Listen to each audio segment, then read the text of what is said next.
akan membahas tentang pelaksanaan manajemen ASN dan Smart ASN pada pelaksanaan tugas dan fungsi unit kerja program studi PAUD Universitas Palangkaraya.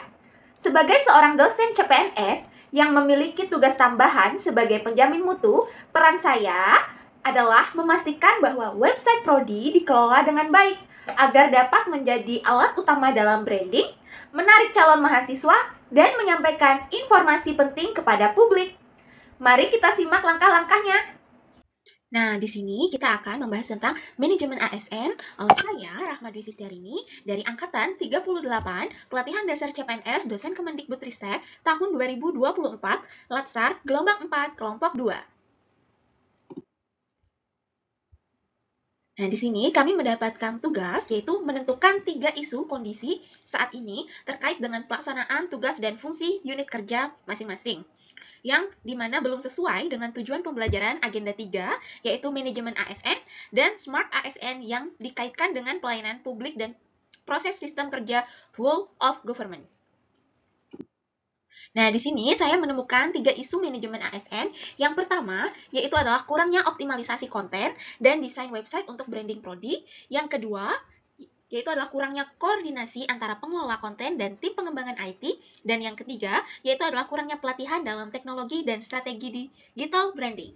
Dimana kita tahu, yaitu adalah yang pertama, website prodi merupakan wajah utama dari setiap program studi di universitas.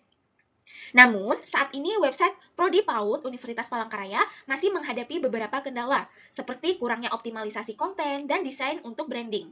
Konten seringkali tidak diperbaharui karena memang sedang adanya transfer data, perpindahan antara satu website yang lama ke website yang baru, yaitu ada pembaharuan. Dan itu masih perlu desain yang baik dan diisi konten dengan semaksimal mungkin. Dan desain yang ada ini masih kurang menarik. Hal ini menyebabkan website tersebut sulit bersaing di era digital.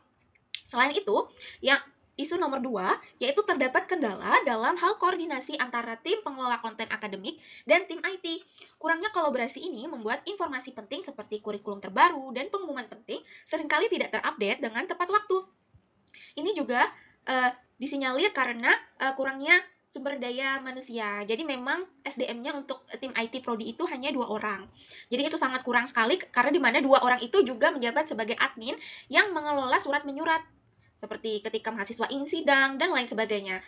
Jadi website ini untuk update-nya sangat terkendala karena kurangnya waktu untuk pengerjaan dan SDM-nya yang masih kurang. Lalu yang ketiga, itu adalah keterbatasan pemahaman dalam teknologi digital dan strategi branding di kalangan ASN yang bertugas, membuat pengelola website kurang maksimal sebagai alat branding dan penyampaian informasi yang efektif. Nah, karena tadi keterbatasan waktu dan keterbatasan kemampuan dalam teknologi digital juga mengakibatkan update informasi itu cukup kurang. Nah, di sini kita juga akan menganalisis dampak yang akan terjadi jika hal ini tidak ditangani secepat mungkin.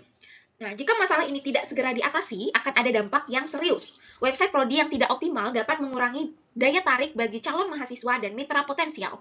Dalam jangka panjang, Prodi PAUD bisa kehilangan daya saing baik di tingkat nasional maupun internasional. Lebih jauh lagi, kurangnya koordinasi antara tim pengelola konten dan tim IT akan memperburuk efisiensi operasional, mengganggu kelancaran penyampaian informasi. Sementara itu, ASN yang tidak mendapatkan pelatihan teknologi digital dan branding akan semakin tertinggal, membuat website semakin sulit untuk bersaing dengan universitas lain. Oke.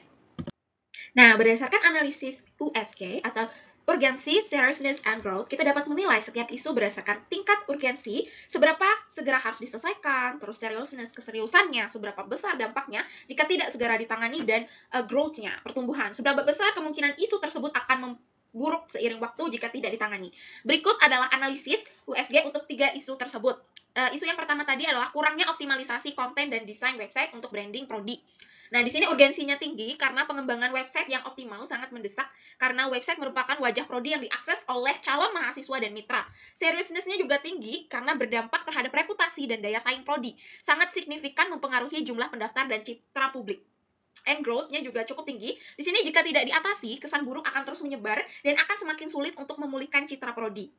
Dan pada isu yang kedua, yaitu adalah kurangnya koordinasi antara pengelola konten dan tim pengembang IT. Di sini urgensinya sedang karena masalah koordinasi itu penting, tetapi dampaknya mungkin tidak segera dirasakan. Dan seriousness-nya juga sedang karena dapat mengganggu efisiensi operasional, tetapi dampaknya bisa ditangani dengan meningkatkan koordinasi jangka pendek.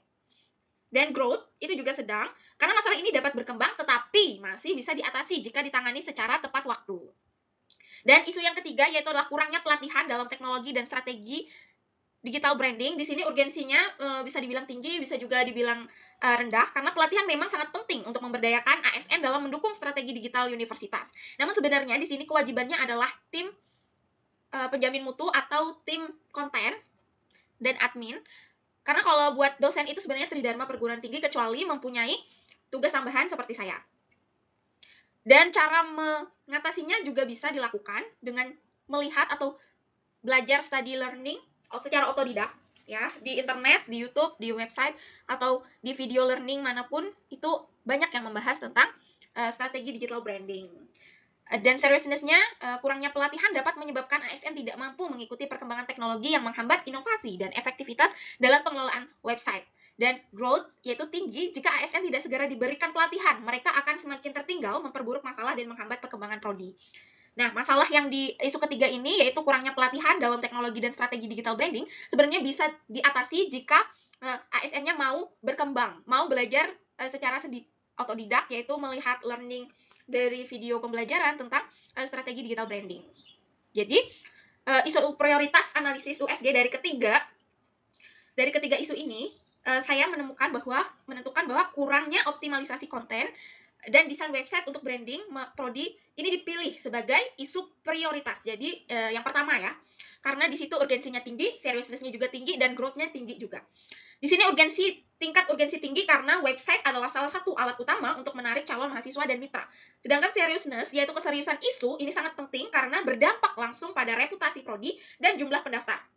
And growth, yaitu adalah potensi pertumbuhan. Masalah ini sangat penting karena semakin lama dibiarkan, semakin besar kesulitan yang akan dihadapi prodi dalam memulihkan citra dan daya saingnya. Menangani isu ini segera akan memberikan dampak signifikan dalam meningkatkan visibilitas, reputasi, dan daya saing prodi di tingkat nasional dan internasional. Nah, untuk mengatasi masalah ini, saya mengusulkan beberapa solusi dalam rencana aksi aktualisasi ASN yang akan diterapkan di prodi PAUD. Yang pertama yaitu adalah pembentukan tim pengembangan website multidisiplin. Nah, di sini kita akan melakukan kolaborasi dengan membentuk tim khusus yang terdiri dari tim IT. Kalau di UPR itu namanya adalah UPT UPR. Dan ada juga pengelola akademik, bisa juga berkolaborasi dengan desainer grafis, dan bisa berkolaborasi juga dengan perwakilan mahasiswa. Nanti tim ini akan bekerja sama untuk memastikan website selalu diperbaharui, informatif, dan mudah diakses. Lalu solusi yang kedua yaitu adalah kampanye digital inside the prodi. Jadi nanti kampanye ini bertujuan untuk menampilkan profil prodi, profil dosen, serta sukses alumni dan proyek unggulan yang ada di prodi PAUD. Nah, solusi dan rencana aksinya yaitu yang ketiga, optimasi SEO dan strategi konten berbasis data. Di sini mengoptimalkan SEO, website prodi akan lebih mudah ditemukan di mesin pencarian seperti Google. Selain itu, strategi konten berbasis data akan memastikan bahwa konten yang disajikan relevan dengan kebutuhan calon mahasiswa dan mitra. Nah, di sini mengembangkan konten multimedia melalui artikel, video, dan infografis. Jadi diharapkan hal ini dapat memberikan pengalaman yang lebih nyata dan menarik bagi calon mahasiswa. Dan yang terakhir yaitu adalah implementasi dan evaluasi berkala. Sehingga di sini setiap inisiatif akan dilaksanakan dengan perencanaan yang jelas dan evaluasi berkala. Umpan balik pengguna dan data analitik web akan digunakan untuk melakukan perbaikan berkelanjutan agar website selalu relevan. Oke, dengan implementasi solusi ini, kami berharap website Prodi PAUD Universitas Palangkaraya akan menjadi lebih kompetitif, informatif, dan menarik. Sebagai ASN dan penjamin mutu, saya berkomitmen untuk terus meningkatkan kualitas pelayanan publik di bidang pendidikan, khususnya melalui optimalisasi branding digital. Semoga langkah ini bisa meningkatkan daya saing universitas di tingkat nasional dan internasional, serta memberikan manfaat nyata bagi calon mahasiswa, mitra industri, dan masyarakat yang luas. Terima kasih sudah menonton video ini. Jangan lupa like, comment, and subscribe untuk mendapatkan informasi seputar inovasi pendidikan di Universitas Palangkaraya.